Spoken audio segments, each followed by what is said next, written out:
반갑습니다. 그라제라입니다. 자, 오늘도 학꽁치 채비와 관련된 것들을 좀 설명을 좀 드려야 될 부분들이 있어서 이렇게 영상으로 찾아뵙습니다. 학꽁치를 많이들 즐겨 하시는데 매장으로 찾아온 손님들하고도 얘기를 해보고 또 현장에 나와서 낚시를 같이 해보면 어느 누군가는 잘 잡아내는데 주변 사람들은 전혀 잡아내지 못하는 그러한 현상을 많이 봅니다. 왜 저 사람들은 잡고 우리는 못 잡을까? 이런 것들을 많이 또 질문도 해오기도 합니다. 저도 현장에서 실제로 해보면 잡을 수 있는 조건들이 그렇게 바다 상황이 전체적으로 다 넉넉하지는 않습니다. 우리가 학꽁치가 가장 잘 문다고 생각되는 그러한 바다의 현상은 바람이 살랑살랑 불고 물결이 약간 파도가 약간 살짝 일어나야 됩니다. 너무 잔잔해도 안 물고요. 너무 날씨가 화창하고 잔잔하고 호수처럼 장판처럼 그런 날도 잘 안 뭅니다. 잘 안 문다는 거는 뜨문 문다는 얘기죠. 예민하다는 얘기죠. 근데 바람이 살짝 불고 모든 어종이 다 그렇지만 파도가 살짝 일어나고 그럴 때 왕성합니다. 경계심도 없다는 얘기죠. 그래서 표층에 떠 있는 애들은 더 그렇습니다. 그 다음에 주변에 소란스럽다든가 어디서 공사를 한다든가 그러면 예민합니다. 먹이 활동을 해야 되는데 그런 것 때문에 먹기에도 조심스럽죠. 아까 얘기한 학꽁치가 가장 먹이 활동을 왕성하게 할 수 있는 햇볕이 강하게 내리쬐고 바람도 살랑살랑 불어주면서 파도가 약간 물결이 약간 일어나는 그런 날, 그런 날을 골라서 낚시를 하면 틀림없이 100% 입질을 받고 거의 망코를 합니다. 이거는 이제 기본이 된 분들만 기준합니다. 왜 그러냐면 바람이 붑니다. 물이 꼴랑꼴랑 약간씩 파도칩니다.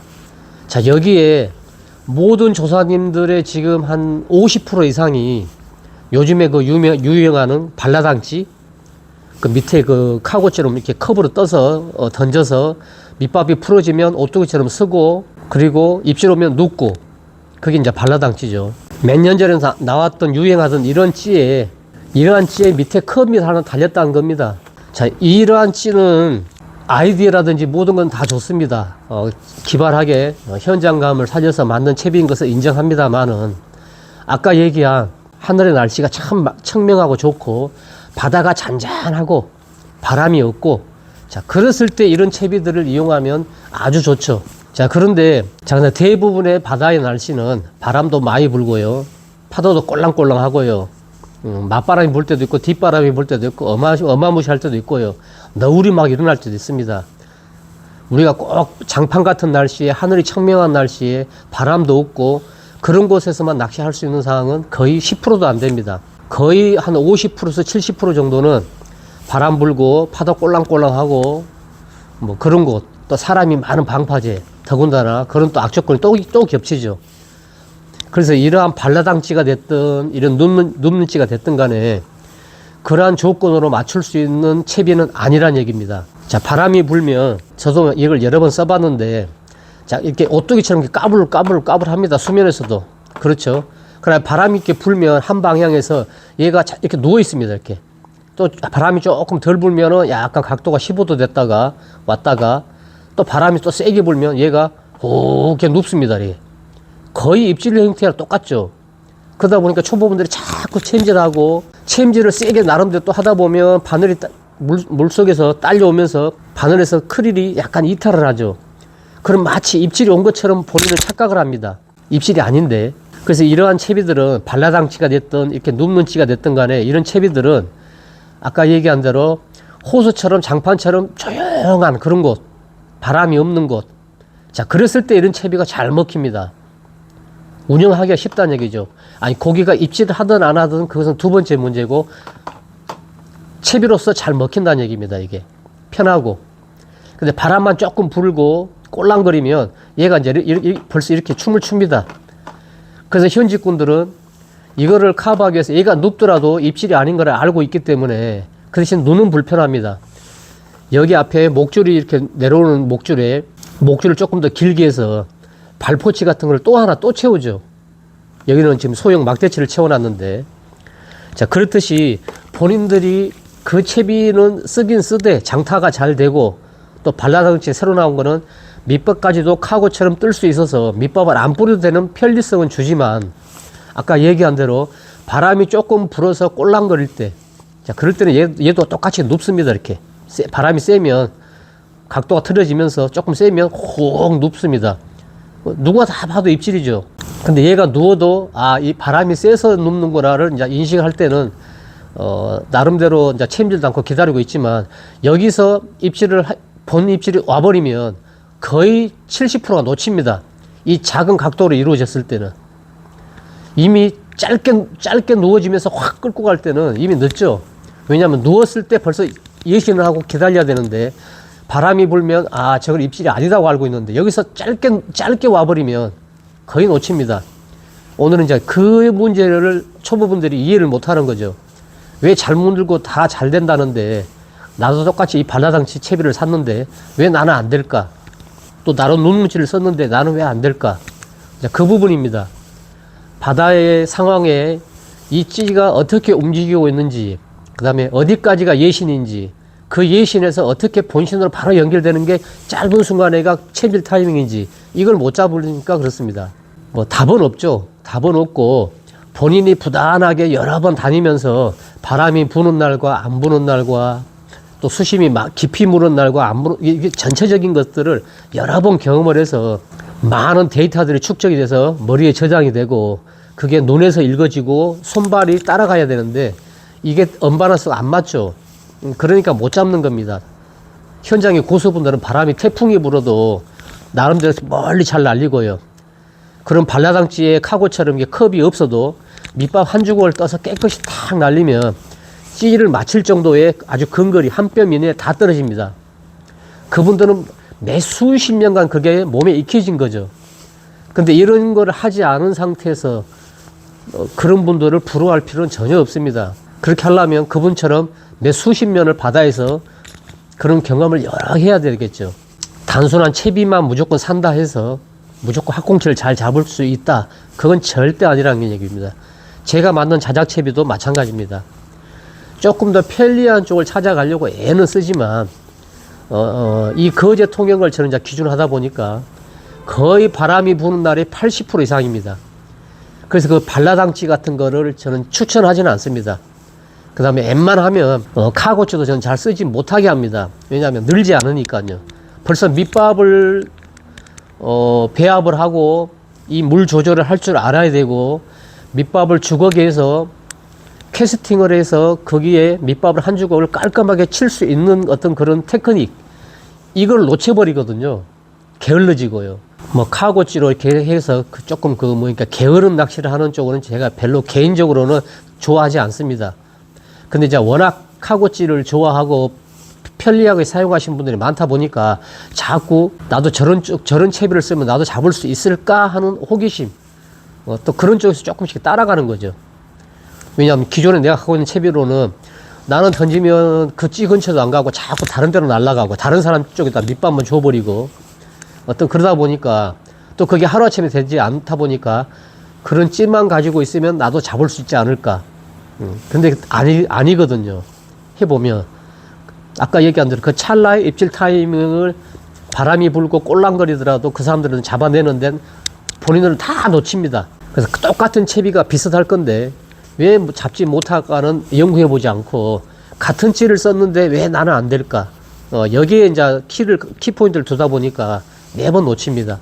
카고찌가 저번에도 영상에도 설명드렸지만 이렇게 두 가지로 있습니다. 발포찌가 일반 발포찌보다는 마른 목걸이인데 훨씬 더 크죠.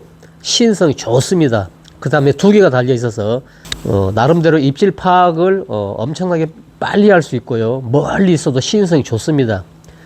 그 다음에 설명드린 대로 이 카고에 담긴 것들은 캐스팅하고 훅 몇 번 채비 정렬을 하면서 한 번씩만 당겨주면 물속에 있는 것 약간 잠기면서 확 풀려나가면서 얘는 다시 뜹니다. 그럼 멀리 있더라도 카고망이 뜬 게 살 보이고 그 앞에 발포찌가 빨간 거든 노란 거든 선택했으면 발포찌가 두 개가 나란히 있다가 입질 오면 앞쪽에 있는 발포찌가 일렬로 있던 발포찌가 어느 한쪽으로 틀어집니다. 이렇게 앞으로 튀어나오거나 뒤로 처지거나, 아니면 앞에 있는 발포찌가 확 두 개 끌고 가거나, 아니면 쭉 잠겨버리거나, 그럼 다 입질이죠. 두 개 나란히 있는 것 중에 하나가 일직선상에서 틀어질 때, 예, 이게 입질입니다. 우리 저 호래기 잡을 때도 빨간 물이 물속에 들어가는 게 천천히 들어가다가 호래기가 입질 오면 앞에 있는 전자케미가 뒤에 있는 전자케미가하고 일직선을 가다가 틀어지죠, 이렇게. 예, 그게 입질입니다. 그때 챔질하면 되는 거죠. 똑같이 이것도 마찬가지입니다. 이건 발라당치는 그런 건 아닙니다. 똑같은 카고찌를 이용하는데 얘는 바람이 불어도 큰 지장은 없습니다. 서서 바람을 영향을 받는 게 아니고 누워있는 거니까. 그래서 카고찌가 이렇게 두 가지로 해서 빨강과 노랑으로 담아놨으니까 이거 써보고 발라당치를 바로 버린 분이 있습니다. 매장에 오셔가지고 좋다고 5개인가 샀는데 써보니까 그러그런 불편함이 있더라. 그래서 이걸 써서 40마리인가 잡았다는 그런 얘기도 있습니다. 현장에 맞아야 되죠. 채비가 좋아가지고 유행한다 해가지고 다 잘 되는 그런 건 아니고요. 바람 불고 꼴랑거리면서도 잘 잡아낼 수 있는 채비.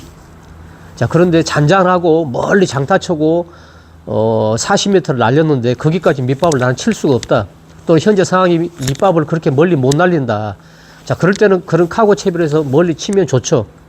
바람의 영향도 좀 없고 땀은 물더라도 씨알이 굵고. 자, 그럴 때는 그런 카고 채비들도 어울립니다. 제가 얘기한 전체적인 얘기는 그러한 채비들이 다 안 좋고 어울리지 않고 하는 게 아니고 현장 상황에 맞게 바람이 불고 꼴랑거리고 이 채비가 자꾸 누는다 그러면 이 채비는 현재 접어두고 다음에 그 상황에 맞게 좀 쓰고 오늘의 환경에 맞는 채비를 선택해서 쓸 수 있는 그러한 안목, 이게 필요하다는 얘기죠. 학궁채들은 처음에 물다가도 조금씩 멀어집니다. 이렇게 시간대도 그렇고. 그다음에 굵은 애들은 어차피 멀리 있습니다. 멀리 치면 칠수록 그쪽에서만 집어대면 굵은 씨알을 골라 잡아낼 수 있는 확률은 확실히 30% 이상이 높아집니다. 그래서 멀리 치는 거지. 그 다음에 가까이 불러들여서 잡는 게 편한지 몰라서 그런 건 아니라는 얘기죠. 그래서 해보면 중타 이상을 쳐야 많이 잡히고 굵다 이거죠. 확률이. 그래서 멀리 쳤을 때 찌는 보통 보면 거의 잘 잠겨서 수면에 잘 나타나지 않습니다. 그래서 이제 이런 발포치, 그 다음에 제가 저번에 얘기했던 이런 플로트, 이것도 엄청나게 크죠. 5cm, 6cm 되니까. 이런 것들은 시야에 잘 들어옵니다. 원형 발포치라도 또는 이렇게 플로트라도 크고 시인성이 일단은 좋아야 됩니다. 그래야 입질 오면 캐치라도 하죠. 그래서 이렇게 크게 지금 다 업그레이드해서 만들어 놨습니다. 자, 참고해 주시고. 자, 오늘은 지금까지 만든 채비들의 조금 더 업그레이드된 부분들을 써보신 분들의 어떤 의견과 제가 또 현장에서 이러한 채비들 똑같이 써보니까 이제는 이 채비를 가지고 나름대로 조금 정착을 시켜도 되겠다. 자, 그 대신에 학궁치는 쌍바늘 채비가 하시는 분이 의외로 많죠. 어차피 짧은 시간 안에 입질 오고 확 또 빠졌다가 한참 기다렸다가 올 때도 있고요. 그럴 경우가 왕왕 많으니까 왔었을 때 빠른 어떤 그 마리수를 할 수 있게끔 쌍바늘로 많이 합니다. 학궁치는 2마리를 잡기 위해서 쌍바늘을 씁니다. 그래서 오늘은 지금 제가 했던 기울지와 플로트, 기울지와 플로트를 이용해서, 그 다음에 작년에 재작년에 조금 그 유행을 했던 제가 제로찌 꽃갈채비, 여기 보시면 제로찌 위에다 꽃갈을 하나 붙여서 얘가 지금 위아래 이렇게 고정입니다. 자, 고정이고, 이 조수고무는 일자형 조수고무는 전체 수심을 조절하는 거죠. 그건 이제 조금 더 다시 설명드리고, 자, 그 다음에 밑에는 자, 이렇게 똑같이 플로트를 하나 집어넣어 놨습니다. 이 플로트는 수중치 2호 정도의 강한 침강을 가지고 있는 애들이 밑에 물어줘야 얘가 씁니다. 그렇게 강한 부력을 가지고 있습니다. 이렇게 멀리 던지고 아무리 꼴랑거려도 밑에 채비가 웬만해서는 얘가 절대 이렇게 꼴락 쓰지 않습니다. 학궁치 정도나 또는 고기들 아주 작은 애들이 물어도, 망상어 쬐끄만 게 물어도 씁니다. 걔들은 엄청난 힘이니까. 그리고 밑에는 이렇게 조선코리아에서 이거 지금 그 엉킴 방지 수제 튜브가 또 나왔죠. 대자를 이렇게 옷걸이처럼 걸어놨습니다. 여기에 쌍바늘만 걸면 됩니다. 쌍바늘을 걸 때 너무 목줄을 짧게 하지 마시고요. 1m 기준 했을 때 하나는 1m, 하나는 뭐 한 70이나 80. 뭐 도저히 나는 1m 길다 내가 그러면 80. 하나는 그 다음에 60 정도, 20cm 정도 단차. 그 정도만 되면 충분하게 학꽁치는 잡을 수 있습니다만, 제가 왜 자꾸 1m를 얘기하냐면, 목줄을 실제적으로 1m를 깔았다 하더라도 얘가 똑바로 이렇게 내려가서 1m가 됩니까? 거의 이렇게 되죠. 그럼 얘도 1m를 해서 결국 70, 80이 됩니다. 조류가 약간씩 가니까 1m 목줄을 줬다 해서 그 1m가 정확히 1m를 공략하는 그런 건 아니란 얘기죠. 뽕돌을 달아도 마찬가지입니다. 뽕돌을 우리가 G4번부터 G7번까지를 골고루 다는데 항상 조류는 조금씩 움직입니다. 그러면 1m에 뽕돌을 달았더라도 각도는 약간 이렇게 70도 정도. 그래서 70, 80도를 공략하는 겁니다. 실제 1m를 공략해서 1m 50 정도를 줘야 될 겁니다. 뽕돌도 밑에 조금 세야 되고요. 조류가 세면 더 해야 되겠죠. 이제 그런 부분들은 조류 세기라든지 입질 수심의 깊이라든지 그런 걸 보고 이렇게 조절하는 겁니다. 그래서 이 채비는 제로찌 위에 꽃갈채비가 있어서 이 꽃갈이 예민할 때도 있습니다. 이렇게 밑에 채비를 놓쳤더라도 여기와 여기는 순식간에 뭐 0.00 몇 초도 안 걸립니다. 얘가 내려가면서 바로 전달되니까. 얘가 멀리서 놓쳤더라도 이걸 보고도 나름대로 또 알 수도 있고요. 그 다음에 얘는 전체적으로 아까 얘기한 수심을 조절한 거라서 오르락 내리락 할 수도 있습니다.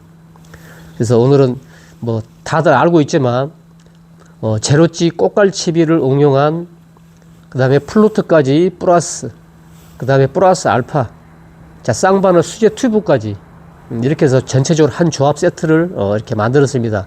자 테스트를 해보니까 가장 큰 단점이 뭐냐, 자 바늘이 쌍바늘이 목줄이 2개 있습니다. 거의 엉킴 없습니다. 학꽁치가 2마리를 물고 춤을 추더라도 엉키지 않습니다. 웬만해서는. 자 근데 이렇게 하기 위해서는 가장 중요한 것은 뭐냐면 캐스팅의 서밍 작업, 채비 정렬. 자 이 앞에 얘가 또 플로트가 슉슉슉 돌면서 날아갑니다. 그 다음에 구멍치도 상당히 크고 무겁죠. 얘가 멀리까지 엄청나게 날아갑니다. 제로찌지만 기울지가. 그래서 떨어지는 게 땅땅 이렇게 떨어질 수 있고 캐스팅의 어떤 테크닉이 필요합니다. 자, 이 캐스팅의 테크닉을 잡아주는 어떤 그런 서밍 작업을 나는 못한다. 그러면 이 채비를 사용할 수 없습니다. 아무리 좋아도. 이 채비도 마찬가지입니다. 이렇게 2단으로 돼 있고 쌍바늘까지 돼 있기 때문에 서밍 작업을 해서 채비 정렬을 시킬 수 있는 순간적인 테크닉, 이게 몸에 익히지 않은 분들은 이 채비는 불편합니다. 이 채비는 나름대로 캐스팅도 잘하고 서밍 작업도 걸어서 채비 정렬을 시키고 거기에 밑밥 한 주걱을 깔끔하게 딱 칠 수 있는 분, 자 그런 분이면 학꽁치가 형광등급이 들어왔다 그러면 2마리씩 잡아낼 수 있는 기가 막힌 채비입니다. 그래서 오늘은 이 채비를 잠깐 또 설명을 드리겠습니다. 자 채비를 뭐 설명드리기 전에 간단하게 바늘을 좀 보겠습니다. 자 학꽁치 링 바늘을 제가 소비자분들이나 출조하신 분들에게 추천해서 쓰게 한번 소개한 게 한 2년 정도 된 것 같습니다. 기존에 이제 혼자 쓰다가 학꽁치는 일반 기바늘보다는 링 바늘이 이렇게 링으로 된 바늘이 터져 나가는 현상도 적고 그 다음에 바늘 묶는 방법도 쉽고 빠르고, 그래서 학꽁치 어종은 물론 다른 어종도 링 바늘을 쓰는 경우도 저는 많습니다. 뭐 감성돔이고 뱅에돔이고 묶는 방법이 조금만 달리하면 일반 기로 된 바늘보다 훨씬 더 강한 매듭법을 가져갈 수 있습니다. 그래서 학꽁치는 6호, 7호, 8호면 충분합니다. 그래서 7호를 기준하고 크리를 쓰니까 조금 삼킨다 그러면은 8호, 오늘은 좀 예민하다 그러면 6호, 6, 7, 8. 저는 그냥 8호로 그냥 쭉 씁니다, 그냥. 그래서 6, 7, 8이면 충분하고, 뭐 5호를 찾던 분이 있는데, 글쎄요. 아주 작은, 볼펜급들, 그런 애들은 뭐 5호도 4호도 필요하겠습니다만은, 제가 얘기한 학꽁치는, 형광등급 기준입니다. 그래서 그런 애들 잡으면 4호나 5호 바늘은 거의 삼킵니다. 단연간 해보니까 6호, 7호, 8호 이 세 가지만 있으면 되고, 7호를 기준했을 때, 이렇게 예민성 6호, 그 다음에 조금 삼킨다 했을 때 8호, 이렇게 하면 됩니다. 그리고, 학꽁치 묶는 바늘 매듭의 방법은, 자, 이게 이제 학꽁치 바늘입니다. 자, 8호 바늘이고, 자, 바늘에 보면 이렇게 기가, 구멍이 이렇게 뚫려 있죠. 여기 있으니까, 눈이 조금 안 좋으신 분들은, 이렇게 링 바늘로 된 게 훨씬 더 매듭이 쉽습니다. 자, 링바늘을 묶는 방법은 가장 편한 방법은 그냥 이 방법입니다. 줄이 도래에 묶어져 있든 묶지 않든 이렇게 2번 넣어서 우리 그냥 도래 묶음법으로 이렇게 고리 하나 만들어서 이렇게 고리 만들고 이렇게 돌리지 않습니까? 한 3번 정도. 2번, 3번. 자, 이렇게 해서 얘를 여기다 넣고, 예, 이렇게 당기면, 자, 이 묶음법. 자, 이 묶음법이 가장 편하고 좋습니다. 좋은데, 조금 더 저는 이제 다른 매듭법을 알려드리는 거는, 자, 바늘을 이렇게 잡았으면, 바늘 앞쪽, 자, 앞쪽으로 줄이 이렇게 들어갑니다. 이렇게. 자, 들어갔죠. 그리고, 이거는 뭐 한 2cm 정도만 있으면 됩니다. 잡을 수 있을 정도만 잡고, 자, 앞쪽으로 들어갔죠, 이렇게. 자, 이 상태에서 돌리면 됩니다. 하나, 둘, 셋, 넷, 5개 정도. 5번 돌리고, 목줄의 끝, 도래를 안 묶었으니까, 목줄의 끝을 이렇게 뒤에서 넣습니다.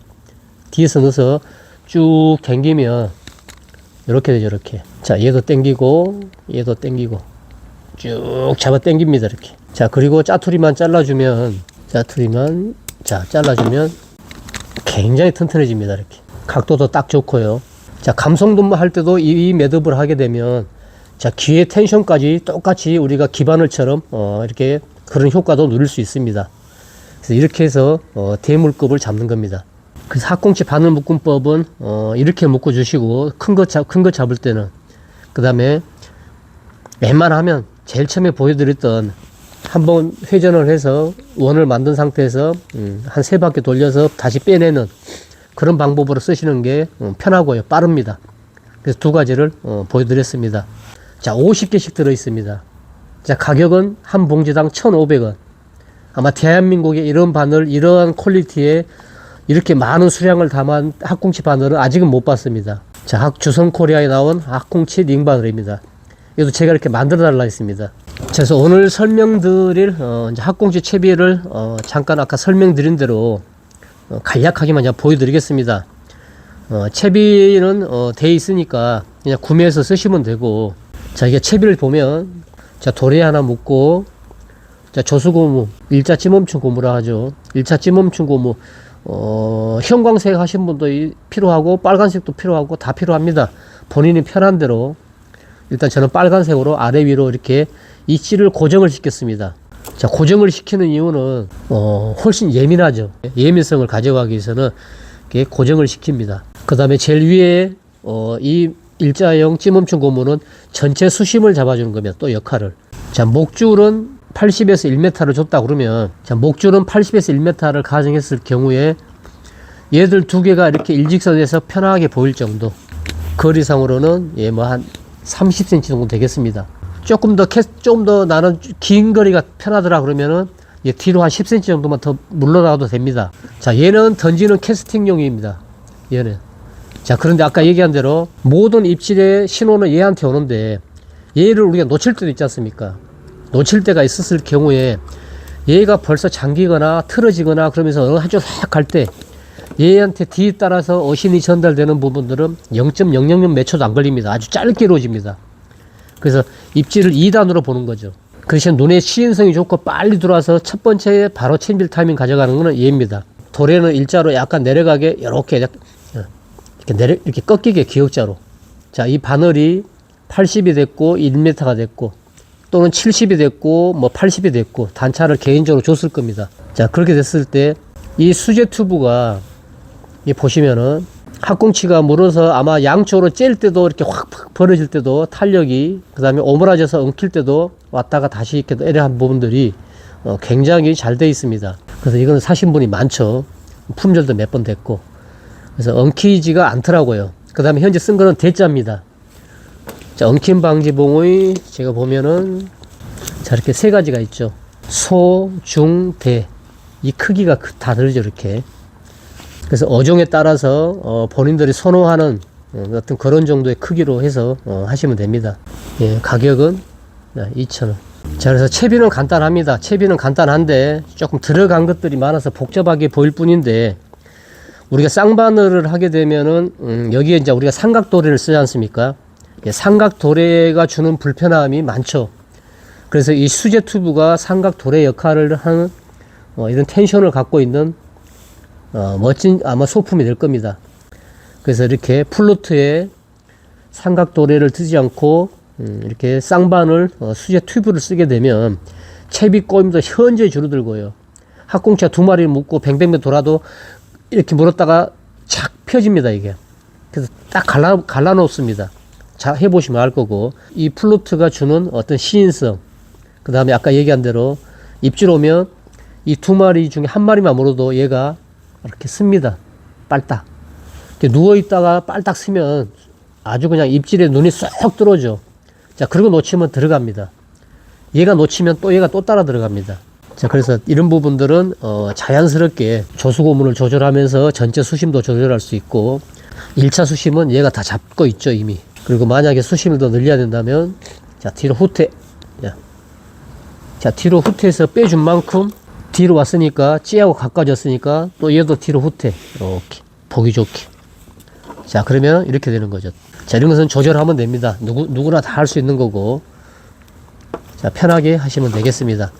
그래서 간단합니다. 채비는 간단한데, 이제 안 해보신 분들은 조금 어색할 수 있으니까 이 설명을 좀 먼저 드려보는 거죠. 자, 전체적으로 다 이해를 됐죠? 모를 건 없을 것 같고, 아까 얘기한 대로, 카고 채비.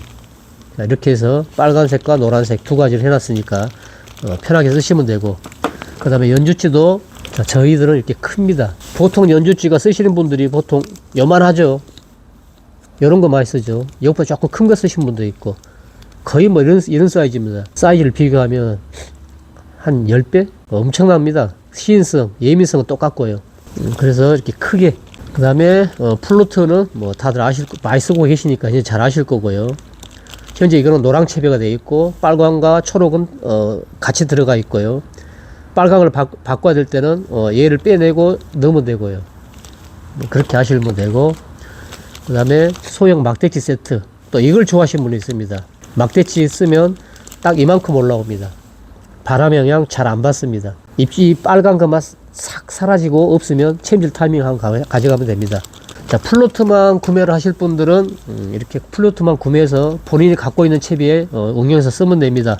자, 전체적으로 쭉 설명을 학꽁치에 대해서 드렸습니다.